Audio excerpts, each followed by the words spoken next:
the PNP got, meron tayong, yung huling helicopter niya yata was 2006 pa, di ba? Noong lumilipad.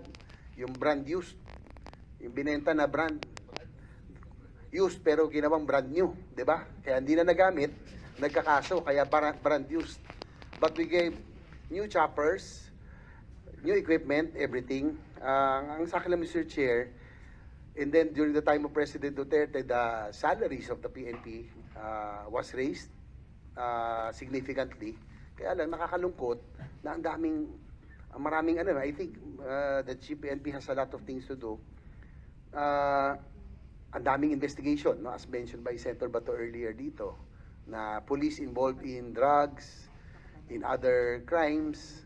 So nakakalungkot kasi kami, we don't mind funding the PNP, kaya lang, ba't nagkakaroon pa rin ng mga ganitong incident? Recently, I talked to Secretary Abalos about this, yung po sa Mabini, Batangas. No? The mayor there was arrested and was detained for, I think, 68 days, if I'm not mistaken, in Crame. Well, ano pong charges doon? Siguro, quickly na po. Bakit po siya nakulong? Bakit? Ngayon po, nakawala na siya. No? Pinakawala na. But 68 days. Ano pong ano? And I have videos, no? Showing, Mr. Chair, if I'll be allowed. Ito po, yung mga arresting team, lahat po sila naka-face, nakatakip po ang ano. Pakiplay po yung video. Lahat po sila nakatakip ang mga muka, pati pangalan. And I would like to know. Ayan. Pakinggan nyo na lang po siguro. Sana may wala, ha? Ito po yung mayor. Magparehas naman tayo. Wala mayor, konti lang, wag na.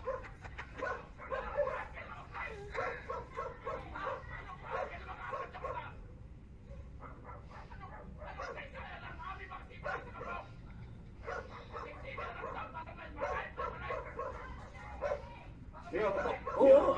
upo ka dyan, upo ka dyan. Upo ka dyan. Ang pinag-aalala ko, kung may nakatanim na doon sa kapatid ko, may nagtanim na rin dito sa Upo akin. ka lang, mayor, upo ka lang. Ha? Sana naman wala naman sanang gayunan. Ha?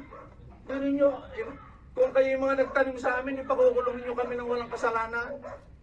Huwag naman sana, sir. Ha? Ano nakatanim dyan? Granada? Ha? Ha? Granada?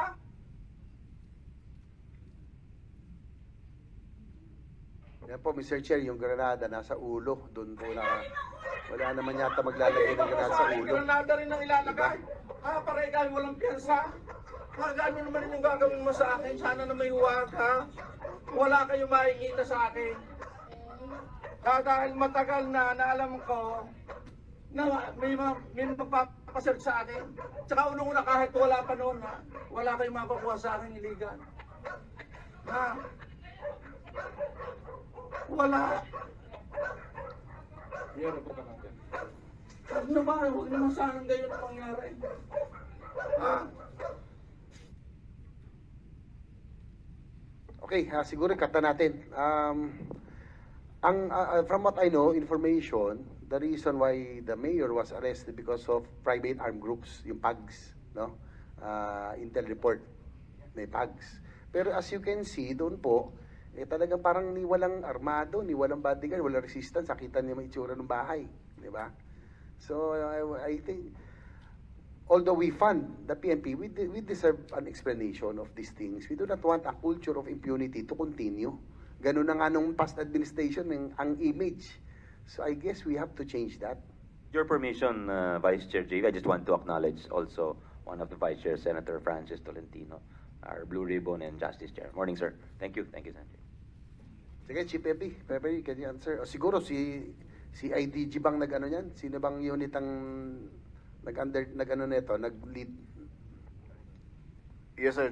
The units that operated on this particular operation are the detectives of CIDG, RFU, NCR, together with the Pro 4A element and SAF by virtue of search warrant number 23-442, sir, for violation of RA 9516. The search warrant was issued by the RTC, sir. We have with us the director of CIDG, sir. Andito po. Yes, sa akin yan, no? Where's the director of CIDG? Can he answer this? Kasi doon pa lang, Mr. Chair, yung pag-arresting unit, lahat nakatakip ang muka, pati mga plates, mga nameplates, kauta na. Pero, siguro, Chief NP, ikaw na lang, okay lang. Anyway, sir, we will look into this, sir. The CIDG director is at the holding room. Papunta po rito, sir. Also, ang ano doon, ang kinaso sa kanya, violation of RA 10591, otherwise known as the Comprehensive Firearms and Ammunition Regulation Act. No? Kasi tapos nga, you reported presence of private armed groups. Batangas po ito, CPNP. Kung sa Mindanao po ito, pwede. Pero kung this happened, Batangas, Cavite, wala nang ganun to ngayon. In this day and age, Mr. Chair of social media, matakot lang na mga yan, makasuhan. And I was also given information, natakot po sila. After the arrest of Mayor Villegas of Mabini, Batangas, a PNP officer talked to the mayors of Batangas sa isang meeting ng league. Sinabi, may susunod pa kami sa inyo. Yung mga mayor doon, Mr. Chair, tuwing Thursday, umaalis na po sila. Ayaw nilang nasa bahay kasi daw baka mangyari din sa kanila. So, bakit nagkaganon? We are supposed to be here, the PNP, to serve and protect.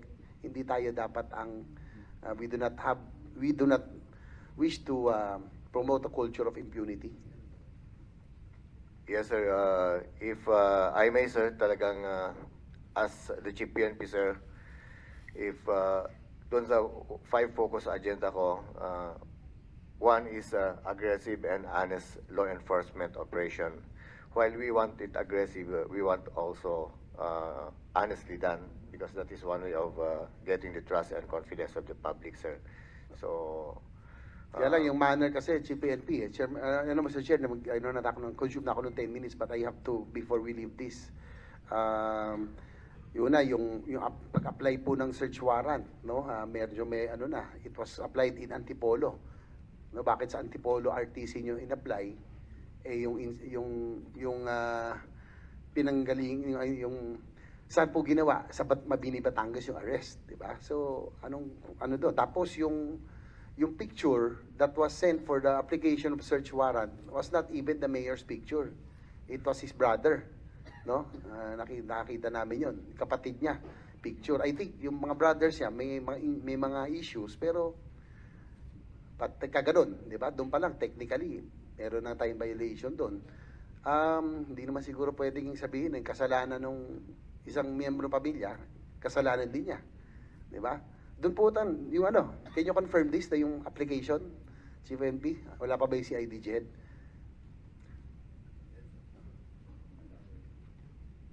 Gerald Karamat, can you answer this? Kayo po ang CIDG ang nag-lead, no?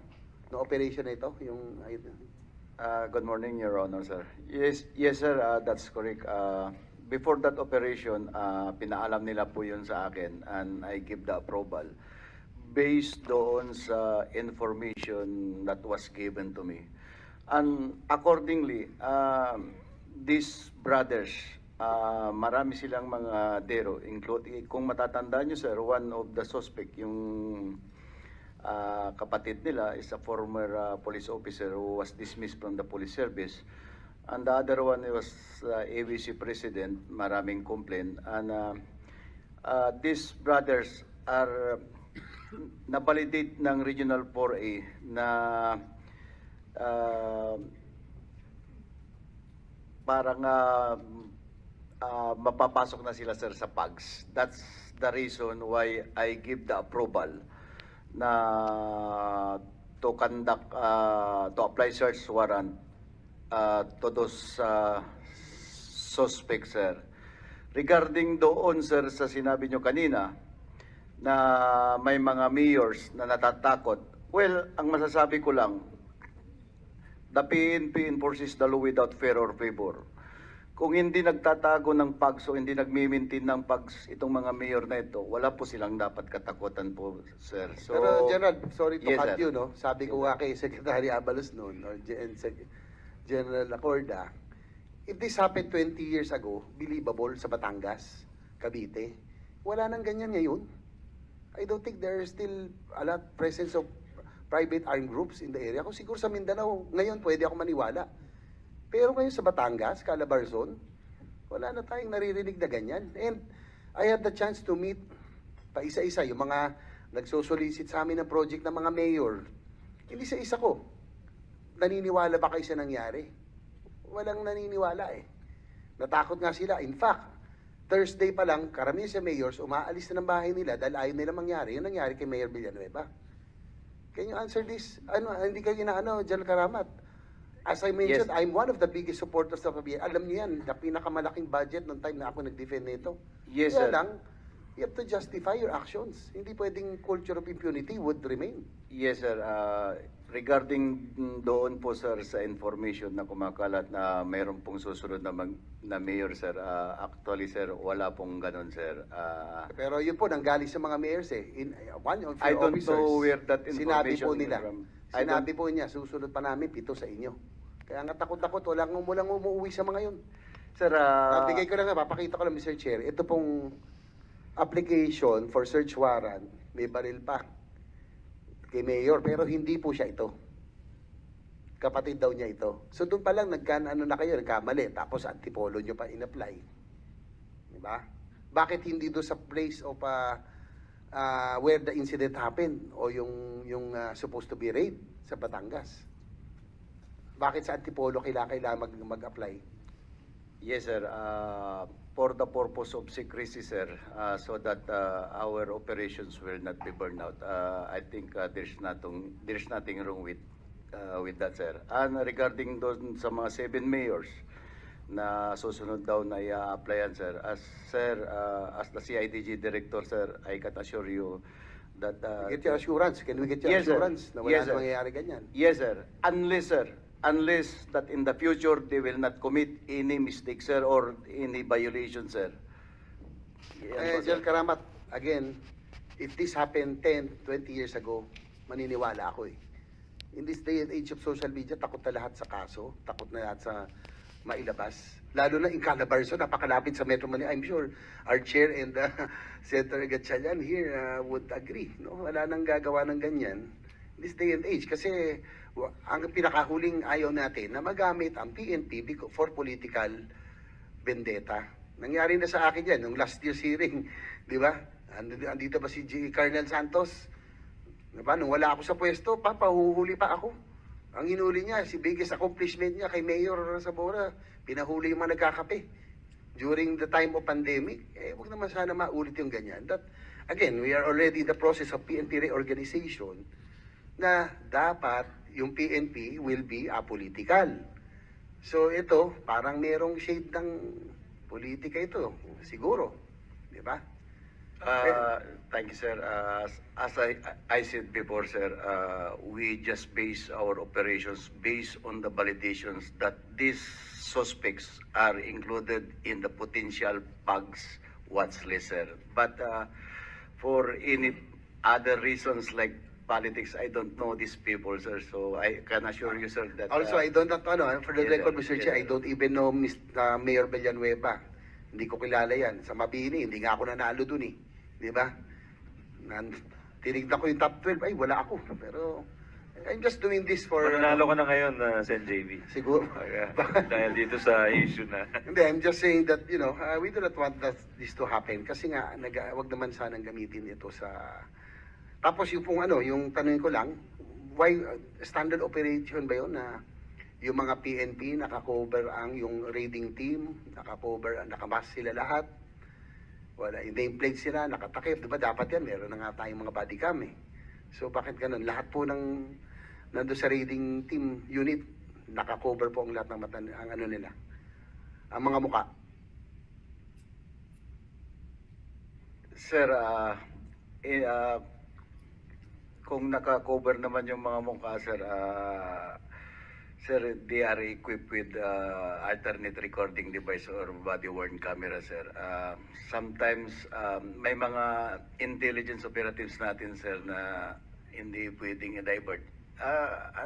And these things, sir, is being applied also in other countries, especially those who are in the special units, sir, for their own protection, sir, but not for anything But else, this is sir. already serving a warrant already, General. And nagkontak kayo ng raid, walang kasamang barangay na witness. So, pwedeng ano mangyayari doon sa loob? Pwede, they can plant anything. And yun na pa, Mr. Chair, nakita nyo naman sa video, sumisigaw yung pamangkin niya dahil lalagyan na ng granada doon sa kabilang bahay. Eh dito rin, granada rin para hindi makapag-bail. Di ba? Kung may tanim bala, alam na natin yung modus na yan, tanim granada para hindi makapag-bail eh. Di ba? Sino ba namang sira ulo ang maglalagay ng granada sa ulunan? Maglalagay ka ng granada sa bahay mo, sa ulo mo. Eh kung sumabog yan, di sabog ang utak mo. Di ba? Marami kayong dapat ipaliwanag dito, General. And I would like a report on this. Mr. Chair, again, I do not mind supporting the PNP, but we just have to do everything in perspective, in the proper perspective, di ba? General? Thank you, sir, for bringing out this matter, sir, and I will dig deeper into this matter, and I will submit to your office a comprehensive report about this operation, sir. But Thank he you, was sir. already, na-release na si Mayor for the record, no? I'm aware of also, sir. 68 days yun, Mr. Chair. He Yes, was sir. detained for Yes, 68 days. Pero mag-iingat naman tayo. We have to improve if we want to have a conducive investment climate, kailangan yung culture of impunity matanggal sa atin. Mr. Chair, thank you. Thank you, Vice Chair JV. Bago I go to the next senator, General, ano po yung sinabi niyong nasa watch list nung malapit na sa maging pag? Yes, sir. Who makes that watch list? How extensive is the watch list? When can they be considered a PAG? Actually, sir, this watch list record, sir, was obtained at the regional 4A, Police Regional Office 4A, and we have this intel community wherein the chairman was the Deputy Regional Director of Operations, Vice Chairman is the Regional Intelligence Divisions, and they have this monthly coordinating meetings regarding this potential PAGs or PAGs watch list, sir. So, and as I said a while ago, sir, to Honorable Sir Ejercito, sir, that that's the reason why we conducted operations, because they are included in the potential PAGs. So it's generated by the region, the intelligence. Pero binavet naman yung intelligence. Yes, sir. Yes, sir. Okay. Sige, salamat po. Likewise, Mr. Chair, before, for information, I filed the reso to investigate. Pero if I am satisfied with the report that you will submitting, then ask Senator Bato not to pursue it anymore. Kaya lang, I filed the reso already to investigate this incident. Because this is dangerous, Mr. Chair. We don't want to create this kind of atmosphere, no? That politicians, that PNP, last thing, that the PNP should not be used in any political bickering activity. Thank you, Mr. Chair. Thank you, Vice Chair Senator JV. Just for